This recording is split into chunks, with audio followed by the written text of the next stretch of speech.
Tu es ici maintenant, et ce n'est pas un hasard. Une décision se forme silencieusement dans ta vie en cet instant précis. Et le prix de l'ignorer va bien au-delà d'un simple regret passager. Ce n'est pas une exagération. Ce n'est pas du théâtre. C'est une alerte réelle pour celui qui a été choisi.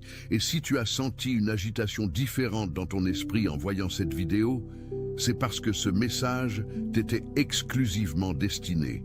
Reste jusqu'à la fin. Ce que je vais révéler ici pourrait être exactement ce qui te manquait pour comprendre ce qui se passe dans ta vie en ce moment même. Aujourd'hui, tu vas découvrir pourquoi certains schémas se répètent dans ta vie, même quand tu essaies de changer. Tu vas comprendre ce que les signes que tu as ignorés essaient de te dire, et tu vas savoir avec clarté quoi faire à partir d'aujourd'hui pour ne pas manquer le moment le plus décisif de ta trajectoire. Commençons. Tu as été choisi, et cela a un prix. Le mot « choisi » est lancé avec beaucoup de légèreté. Il apparaît en citation jolie sur Instagram, en phrases motivantes d'agenda, en message de groupe familial. Et il s'en va sans laisser de traces. Mais aujourd'hui, je veux que tu t'asseyes avec ce mot, que tu le laisses vraiment atterrir dans ton cœur avant d'avancer. Être choisi ne signifie pas que la vie sera un tapis de roses. Cela signifie que tu as été désigné pour un dessein qui transcende le confort. Cela signifie qu'il existe une intention derrière ton existence qui a été tracée avant même ton premier souffle. Et quand tu commences à vraiment comprendre cela, non comme une jolie phrase, mais comme une vérité opérante dans ta vie, tu commences à marcher d'une manière complètement différente. Réfléchis avec moi.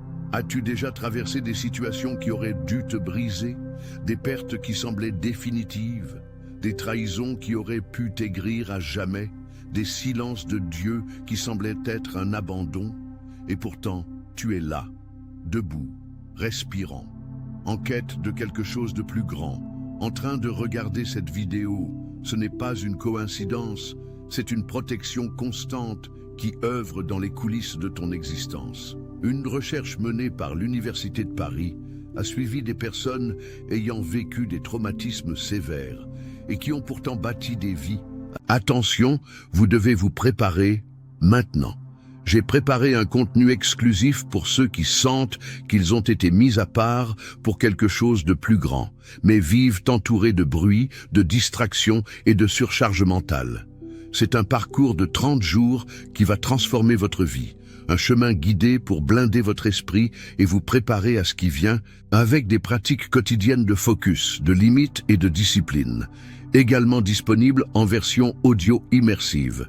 Plus de 10 000 lecteurs ont déjà transformé leur vie grâce au parcours de 30 jours. Des milliers de personnes ont déjà commencé cette transformation. Des gens comme vous, qui en avaient assez de vivre dans le brouillard. Des personnes ordinaires qui ont décidé de ne plus accepter le chaos mental. Profitez de cette offre à durée limitée, uniquement ce mois-ci. Accédez à votre lien juste en dessous, dans le commentaire épinglé. Avec un sens profond, ce que ces personnes avaient en commun n'était pas l'absence de douleur. C'était la capacité de trouver un fil conducteur dans la douleur, de voir un dessein là où d'autres ne voyaient que destruction.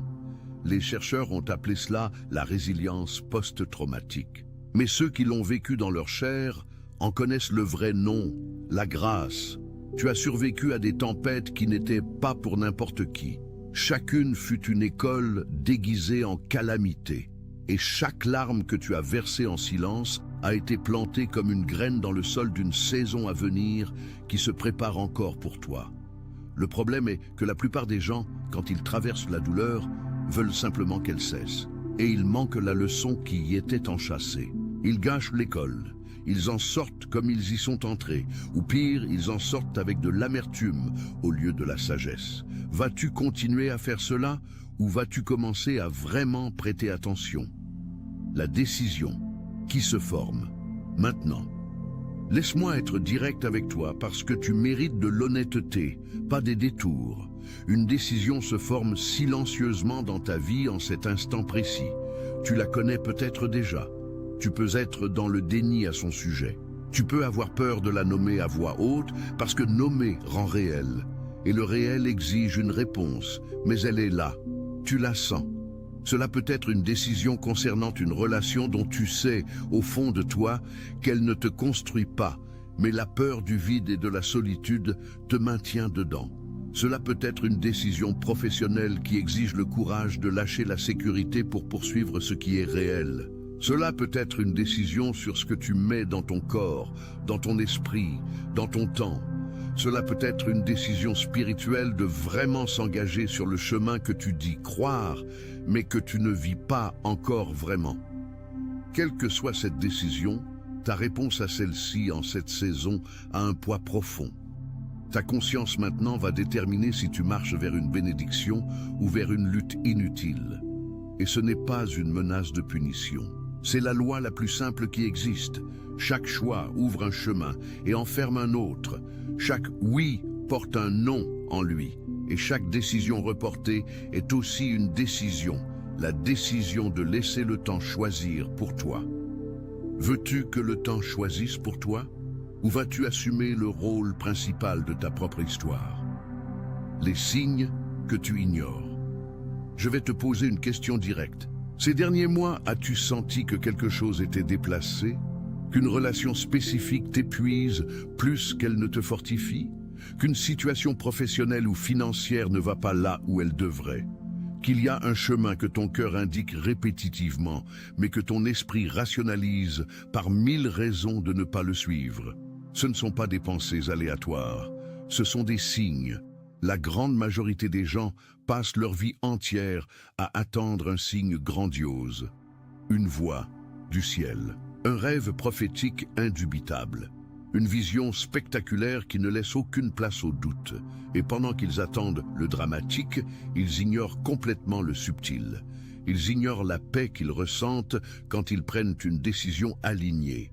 Ils ignorent l'inconfort physique qui apparaît chaque fois qu'ils forcent quelque chose qui n'était pas fait pour eux.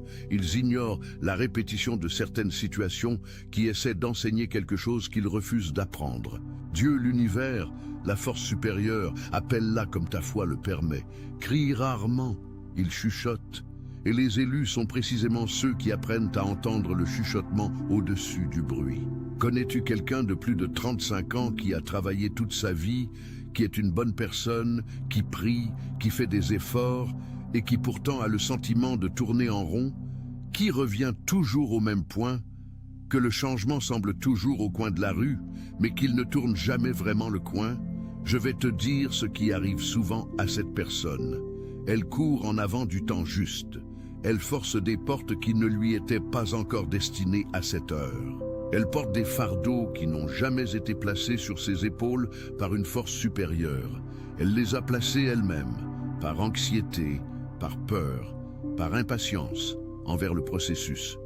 Et quand tu cours en avant du temps juste, ce n'est pas une bénédiction que tu trouves. Ce sont des luttes inutiles. Ce sont des relations qui n'auraient pas dû commencer encore. Ce sont des affaires qui n'auraient pas dû être ouvertes à ce moment-là. Ce sont des décisions prises au mauvais moment qui coûtent des années de travail supplémentaire. Il y a une énorme différence entre lutter pour ce qui est tien et forcer ce qui ne l'est pas. La lutte pour ce qui est tien a un goût de dessein, même quand elle fait mal. Elle a le sentiment que cela vaut la peine de tenir. Forcer ce qui n'est pas tien a un goût de vide progressif, même quand cela semble fonctionner en surface. Arrives-tu à distinguer l'un de l'autre dans ta vie maintenant? Si tu as un doute, c'est déjà un signe que tu dois t'arrêter et écouter. Le bouclier, que tu ne vois pas. Je vais partager quelque chose que tu n'as peut-être jamais considéré avec la profondeur qu'il mérite. Il y a des dangers qui ont été détournés de ta vie à ton insu. Des situations qui auraient pu arriver et qui ne sont pas arrivées. Des personnes qui auraient pu entrer dans ton cercle et qui n'y sont pas entrées. Des chemins qui semblaient justes et qui ont été bloqués, et que tu n'as compris que des mois ou des années plus tard que ce blocage était une protection, pas une punition. Ce bouclier invisible n'est pas le fruit de ta compétence. Ce n'est pas le résultat de ton intelligence ou de ton habileté à naviguer dans la vie. C'est le soin de quelque chose de bien plus grand que toi qui œuvre dans les coulisses, silencieusement, sans demander de crédit. Maintenant, réponds-moi honnêtement. As-tu déjà traversé une situation qui semblait être la fin absolue et qui s'est ensuite révélée être un redirectionnement providentiel, un licenciement qui a ouvert une meilleure porte que celle que tu as perdue, une rupture qui t'a libéré de quelque chose qui t'aurait détruit lentement, une perte qui a forcé une reconstruction que tu n'aurais jamais faite de ta propre volonté? Si tu l'as vécu, et je parie que oui, plus d'une fois, alors tu as déjà des preuves concrètes de ce bouclier dans ta propre histoire. Tu n'as pas besoin d'une foi aveugle et irrationnelle. Tu as une foi basée sur une expérience documentée. Et cela est infiniment plus puissant. Le problème est que la mémoire humaine est sélective par conception. On se souvient avec beaucoup plus de vivacité des douleurs que des protections. On se souvient beaucoup plus des fois où les cieux semblaient fermés que des fois où il était clair qu'une main invisible te tenait.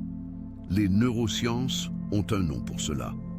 Le biais de négativité. Le cerveau humain traite les expériences négatives avec une intensité plus grande et les enregistre plus fortement dans la mémoire que les expériences positives de même magnitude.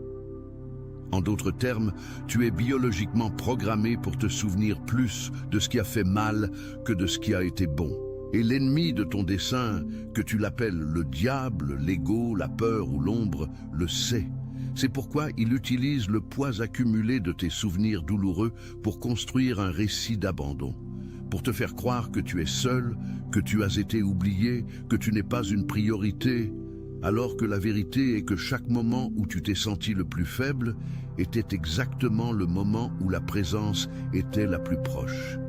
Non pas plus distante, plus proche. Ce n'est pas une belle philosophie pour te faire te sentir bien. C'est ce que les personnes qui ont traversé les plus grandes épreuves et en sont sorties transformées rapportent avec une constance qui va au-delà de la coïncidence. Au fond du puits, quelque chose les a soutenues, quelque chose qui n'était pas elle-même. L'as-tu déjà ressenti? Garde cette réponse dans ton cœur. Elle importe plus que tu ne l'imagines. La fatigue, que les mots n'expliquent pas. Je dois parler de quelque chose que très peu de personnes ont le courage de nommer à voix haute. Mais il est nécessaire d'en parler parce que cela affecte silencieusement des millions de Français en ce moment. Il existe un type de fatigue qui ne passe pas avec du repos physique. Tu dors 8 heures et tu te réveilles épuisé. Tu prends des vacances et tu reviens plus lourd que tu n'es parti. Tu passes tout le week-end à la maison et le lundi, tu es déjà à bout de souffle avant midi. Cette fatigue n'a pas d'explication médicale claire. Ce n'est pas une faiblesse de caractère, ce n'est pas de la paresse déguisée. Cet épuisement que les mots n'expliquent pas est le signe que tu portes un poids qui n'a jamais été destiné à tes épaules. En France, selon les données de la Fédération française de psychiatrie, plus de 7 millions de personnes souffrent de troubles anxieux. Et une part considérable de ces personnes est épuisée, non par un excès de travail en soi, mais par un excès de contrôle, par essayer de gérer seuls des choses qui sont complètement hors de leur portée, par ne pas pouvoir arrêter de tout résoudre, de tout prévoir, de tout anticiper, de tout tenir en même temps avec leurs propres mains. Te reconnais-tu dans cette description? Voici une vérité qui va sembler simple, mais qui prend des années à être vraiment assimilée. Quand tu essaies de tout porter seul, tu sens le poids. Quand tu t'abandonnes, même un minimum, même avec peur, même sans comprendre complètement le processus, tu sens le soulagement. Fais attention à cette différence dans ton propre corps. Le corps ne ment pas. L'esprit rationalise, l'ego résiste, la peur argumente. Mais le corps sent la vérité avant qu'aucun mot ne soit formé. S'abandonner n'est pas abandonner. Ce n'est pas une passivité spirituelle de rester les bras croisés à attendre que tout se résolve seul. S'abandonner, c'est reconnaître qu'il y a une intelligence supérieure à la tienne qui opère dans le cosmos et que collaborer avec elle est infiniment plus efficace que de lutter contre elle. C'est comme nager avec le courant au lieu de lutter contre lui. Tu arrives au même endroit ou à un endroit meilleur en dépensant une fraction de l'énergie. L'athlète le plus préparé du monde ne gagne pas s'il court dans la mauvaise direction. L'effort sans alignement est un gaspillage de vie. Et l'alignement ne vient pas de ta tête quand elle est en mode survie constante. Il vient du silence, de la pause délibérée, de l'écoute intentionnelle. Quand a été la dernière fois que tu es resté dans un vrai silence? Pas un silence d'écran allumé sans son. Pas un silence de casque sur les oreilles avec un podcast. Un vrai silence. Toi, tes pensées et ce qu'il y a de plus profond en toi, sans interférence extérieure. Si cela fait trop longtemps pour s'en souvenir, c'est un signe urgent. La sagesse a déjà été plantée en toi, mais elle ne peut pas élever la voix au-dessus du bruit que tu mets toi-même pour ne pas avoir à l'entendre, le piège de la comparaison. Je dois parler de quelque chose qui affecte particulièrement ceux qui ont plus de 35 ans, qui ont assez vécu pour avoir des attentes sur où ils devraient être dans la vie, mais qui parfois ont le sentiment d'être restés en arrière. C'est le piège de la comparaison. Tu regardes sur le côté et tu vois quelqu'un qui semble être arrivé avant, qui semble avoir plus, qui semble vivre exactement ce que tu as demandé dans tes prières. Et une voix commence à chuchoter dans ta tête. Pourquoi pas moi? Pourquoi lui oui et moi non? Ai-je commis une erreur fondamentale? Ne suis-je pas suffisamment méritant? Et alors il se passe quelque chose de très dangereux et très silencieux. Tu commences à essayer d'imiter le chemin de l'autre, à forcer ta vie à rentrer dans un moule qui n'a jamais été fait pour toi, à précipiter des étapes parce que quelqu'un de ton âge les a déjà franchies, à prendre des décisions basées sur l'horloge sociale au lieu de l'horloge du dessein. Et quand cela ne rentre pas, et cela ne rentrera pas parce que le moule n'est pas le tien, tu interprètes le décalage comme un échec personnel. Alors qu'en réalité, c'est juste la confirmation que ton chemin a une géométrie différente. Il n'y a pas d'injustice dans le destin. Ce qu'il y a, c'est un temps différent, une préparation différente, un dessin différent. Le bambou japonais est l'une des plantes les plus fascinantes qui existent précisément pour cela. Tu plantes la graine, tu l'arroses avec discipline tous les jours, tu en prends soin avec constance. Et pendant les 4 premières années, rien ne se passe en surface, absolument rien de visible pour celui qui regarde de l'extérieur. Toute personne impatiente conclura que la graine ne valait rien, que l'effort a été gaspillé, qu'il aurait fallu planter autre chose. Mais la 5e année, le bambou pousse de plus de 20 mètres en seulement 6 semaines. Que se passait-il pendant les 4 années de silence apparent? La racine se construisait.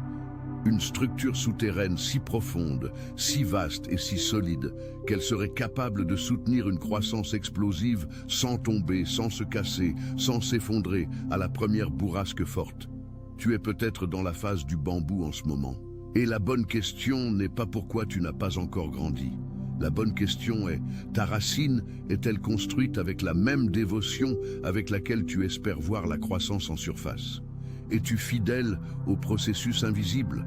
Cela change tout, littéralement tout. Toutes les portes n'ont pas été faites pour toi.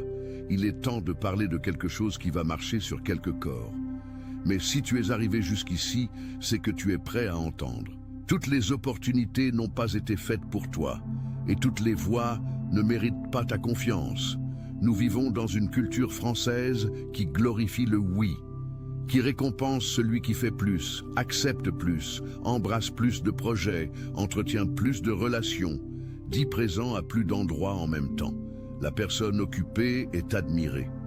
L'agenda plein est un symbole d'importance. Et cette culture détruit silencieusement les élus. Parce que les élus ont besoin de focus. Ils ont besoin d'un discernement aiguisé. Ils doivent apprendre à dire non avec la même conviction et la même clarté qu'ils disent oui.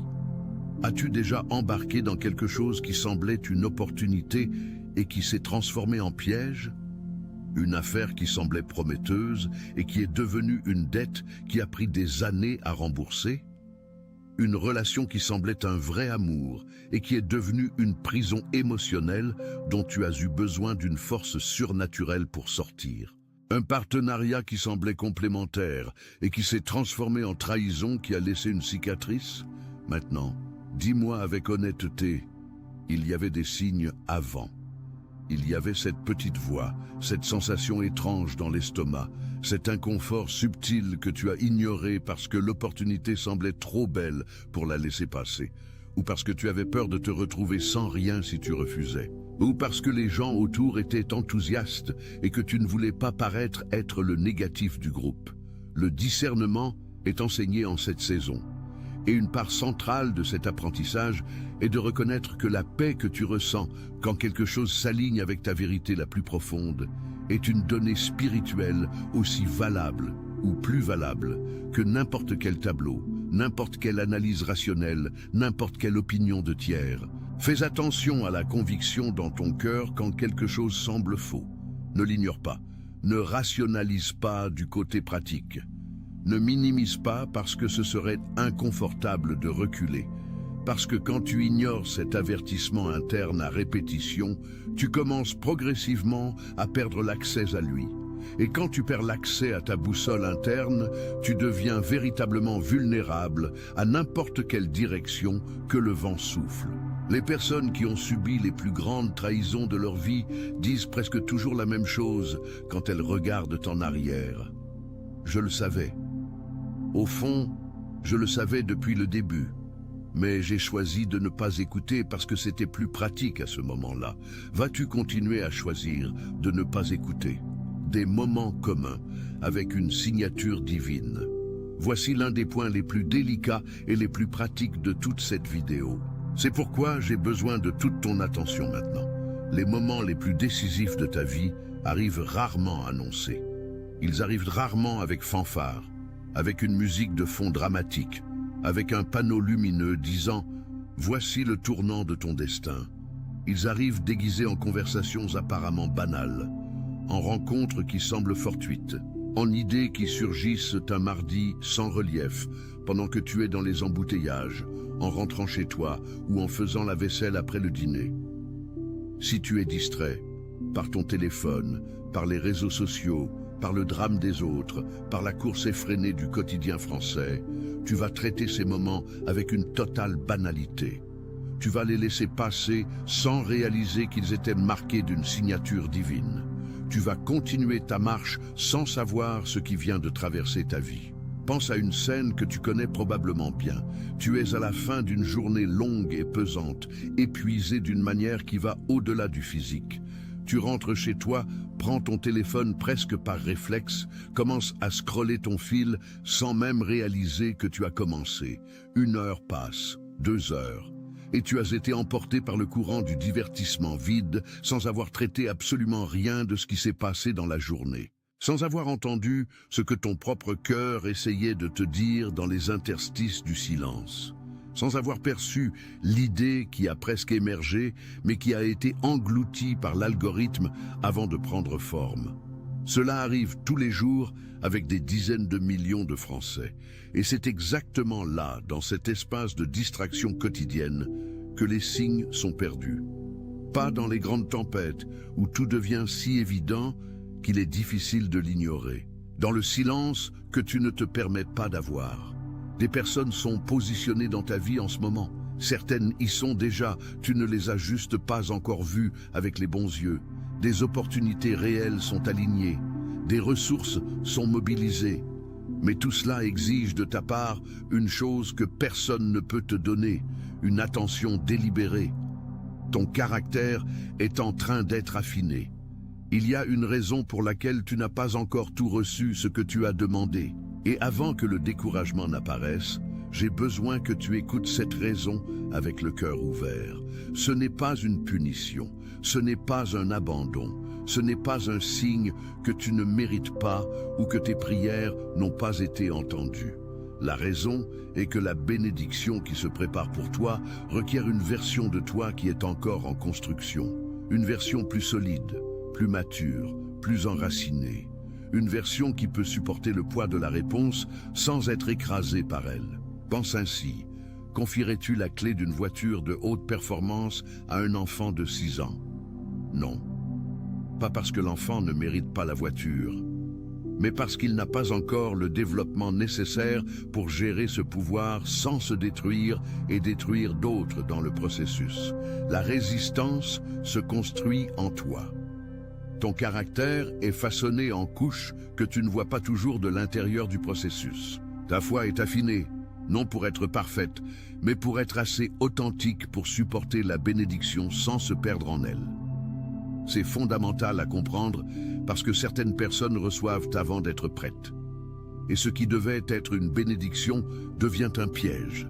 La richesse qui arrive avant la maturité financière et émotionnelle devient dette et arrogance. La relation qui arrive avant la guérison des vieilles blessures devient la répétition du même schéma douloureux avec un visage différent. La visibilité qui arrive avant que le dessin ne soit enraciné devient vanité qui vide l'intérieur tout en paraissant pleine à l'extérieur. Dans les saisons d'attente de ta vie, es-tu en train de grandir ou seulement de souffrir? Les deux peuvent coexister, mais la différence entre elles est ce que tu fais de la douleur pendant qu'elle est présente. Si tu attends simplement que la douleur passe pour pouvoir avancer, tu gaspilles l'école la plus chère qui existe. Si tu demandes ce que la douleur est venue t'enseigner, ce qu'elle construit, ce qu'elle enlève, alors tu es façonné. La douleur n'est jamais gaspillée quand tu es sur le bon chemin. Tout ce qui est permis a un dessin tissé en son cœur, même ce qui fait le plus mal. Quand le ciel semble fermé, il y a une phase que les élus traversent qui est particulièrement difficile à comprendre quand on est dedans. C'est la phase où rien ne semble se passer, où les prières semblent frapper le plafond et revenir sans réponse, où tu continues d'être fidèle, continue de faire ce que tu crois être juste, continue de faire des efforts, et les résultats n'apparaissent tout simplement pas. Cette période a un nom dans la tradition spirituelle, le désert. Et le désert n'est pas une punition, c'est une préparation. Pense à tout ce qui se passe dans le désert et qui ne se passe dans aucun autre environnement. Le silence forcé qui t'oblige à entendre des choses que le bruit du quotidien a toujours étouffées. La pénurie qui révèle avec une clarté brutale ce qui importe vraiment et ce qui n'était qu'une distraction confortable. La solitude qui te force à construire une relation avec toi-même que la foule et l'agitation sociale ne permettraient jamais. La dépendance radicale qui naît quand tu perçois, sans marge de déni, que tu n'es pas suffisant seul et que ce n'est pas une faiblesse, c'est le début de la vraie sagesse. Celui qui est sorti du désert renforcé n'est pas celui qui a essayé d'en sortir plus vite. Ce n'est pas celui qui a résisté plus férocement. C'est celui qui a appris ce que le désert avait à enseigner alors qu'il était encore dedans. Es-tu dans le désert maintenant? Alors arrête-toi et demande que te dit ce silence que le bruit de ta vie normale ne t'a jamais laissé entendre. Qu'est-ce que cette attente révèle de toi que l'abondance cachait? Qu'est-ce que cette phase construit dans ta structure interne qui sera absolument fondamentale pour ce qui vient ensuite, parce que ce qui vient ensuite est réel. Il se prépare avec un soin que tu ne peux pas encore mesurer, et il aura besoin d'une version de toi que seul le désert a pu forger. Les batailles que personne ne voit. Je vais parler maintenant de quelque chose que je veux que tu portes dans ton cœur, bien au-delà de cette vidéo. Les luttes que tu portes en silence sont entièrement connues. Les doutes que tu prononces rarement à voix haute, parce que cela semble être une trop grande faiblesse de les admettre. Les batailles que tu livres quand personne ne regarde, dans les nuits blanches où le poids semble insupportable et où tu n'as pas de mots pour expliquer à quiconque ce que tu ressens. Les nuits où tu regardes le plafond et demandes « Jusqu'à quand ?» Tout cela est connu. Chaque larme a été comptée. Chaque gémissement qui n'est même pas sorti sous forme de mots a été enregistré. Aucun moment d'angoisse sincère n'est passé inaperçu aux yeux qui ne se sont jamais détournés de toi. Et tout cela, absolument tout sans exception, est transformé en quelque chose, en une force que tu ne savais pas avoir, en une sagesse qui ne vient que de celui qui a vécu, pas de celui qui a lu, en une autorité pour parler de ce que tu as survécu depuis un lieu qu'aucun livre ne peut enseigner, en une empathie profonde pour aider d'autres qui traverseront la même vallée et qui auront besoin de quelqu'un qui comprenne de l'intérieur, pas de l'extérieur. Pense à une ancre. Le bateau tangue violemment à la surface. La tempête secoue la coque, les vagues semblent vouloir tout renverser, mais l'ancre est ferme au fond, invisible pour celui qui regarde de l'extérieur, silencieuse, sans faire de spectacle. C'est elle qui empêche le bateau d'être emporté au loin par le courant. Tu as une ancre comme celle-ci qui opère dans ta vie. Elle t'a déjà tenu dans des tempêtes qui auraient pu te détruire complètement. Tu ne l'as peut-être pas vue. Tu ne l'as peut-être pas senti clairement sur le moment, mais le fait irréfutable que tu sois là aujourd'hui, debout, encore en quête, encore croyant, encore en train de regarder cette vidéo, ce fait est la preuve concrète qu'elle a fonctionné. Et elle est toujours là, ferme, inébranlable, te tenant pendant que la surface de la vie tangue. Ne t'éloigne pas quand la vie devient écrasante, parce que la présence est plus proche justement quand tu te sens le plus faible. Ce n'est pas quand tu es au sommet que tu as le plus besoin de soutien. C'est quand tu es à terre, sans force pour te relever seul. Fais une revue honnête de ta propre histoire maintenant. Combien de fois étais-tu à terre absolument, et quelque chose ou quelqu'un t'a relevé d'une manière que tu ne peux pas expliquer complètement par la logique? Compte ces moments. Écris-les si besoin. Ils sont ta preuve personnelle, intransférable, que personne ne peut te retirer. Tu es arrivé jusqu'à la fin de cette vidéo, parce qu'au fond de toi, quelque chose a reconnu que ce message était pour toi. Ne néglige pas cette reconnaissance. Honore-la par un geste, aussi modeste soit-il, dès aujourd'hui. C'est précisément ce qui distingue ceux qui avancent. Attention, vous devez vous préparer maintenant. J'ai préparé un contenu exclusif pour ceux qui sentent qu'ils ont été mis à part pour quelque chose de plus grand, mais vivent entourés de bruit, de distractions et de surcharge mentale. C'est un parcours de 30 jours qui va transformer votre vie, un chemin guidé pour blinder votre esprit et vous préparer à ce qui vient avec des pratiques quotidiennes de focus, de limites et de discipline, également disponibles en version audio immersive.